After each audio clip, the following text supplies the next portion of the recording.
The 7 Years' War, on which he embarked, thus soon became a life and death struggle. In 1757, France, Sweden, Russia, and many of the smaller German states joined the ranks of his opponents, while the Prussian invasion of Bohemia collapsed after a serious defeat at Kolin in June. Brilliant victories over the French and Austrian armies, respectively, at Rossbach and Leuthen in November and December, partially re-established Frederick's position. But it still remained extremely precarious. Ruthless exploitation of every available resource, notably of much of Saxony, which was under Prussian military occupation.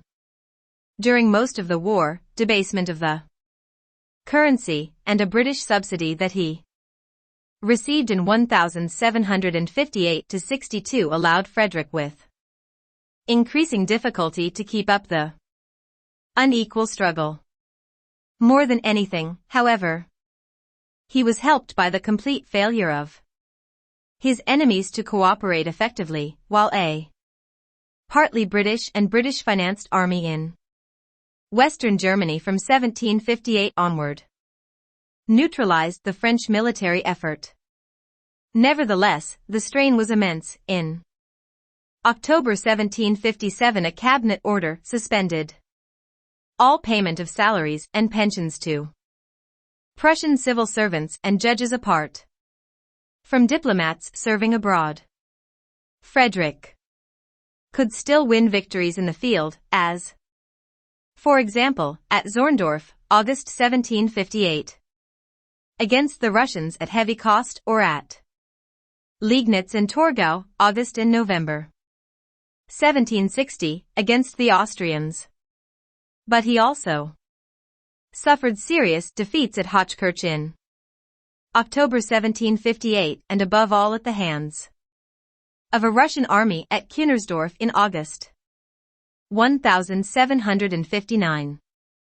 This disaster temporarily reduced him to despair and thoughts of suicide. If it had been effectively followed up by his adversaries, he could not have continued the struggle, as the forces he could put in the field dwindled and resistance grew among his subjects to the unprecedented burdens imposed by the war. In 1760, the landowners of Brandenburg refused to contribute further the Prussian position. January 1762 of the Empress Elizabeth, the most bitter of all Frederick's enemies, completely changed the situation. Her successor, Peter III, a fanatical admirer of Prussia and Frederick, signed an armistice in May, followed by a Russo-Prussian peace treaty. This turn of events ended Maria Theresa's hopes of recovering Silesia. The Treaty of Hubertusburg, February 15, 1763, which ended the war in Germany, left the province in Frederick's hands. Prussia had survived, and its military reputation was now greater than ever. The cost had been enormous, however. The Prussian army had lost 180,000 men during the struggle, and some Prussian provinces had been completely devastated. Henceforth, Frederick was determined to avoid another such conflict. The alliance with Russia that he signed in 1764 and which lasted until 1780 was directed largely to this end.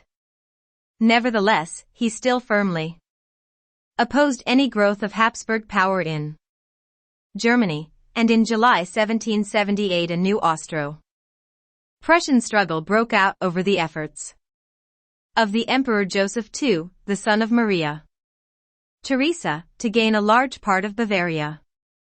This War of the Bavarian Succession was half-hearted and short-lived, and the Treaty of Teschen, ending it in May 1779, was a severe check to Joseph's ambitions and a diplomatic victory for Frederick.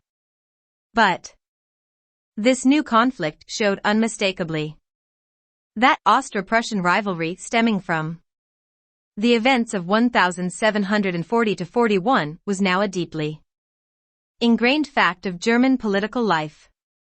Fear of Habsburg ambitions continued to haunt Frederick to the end of his reign.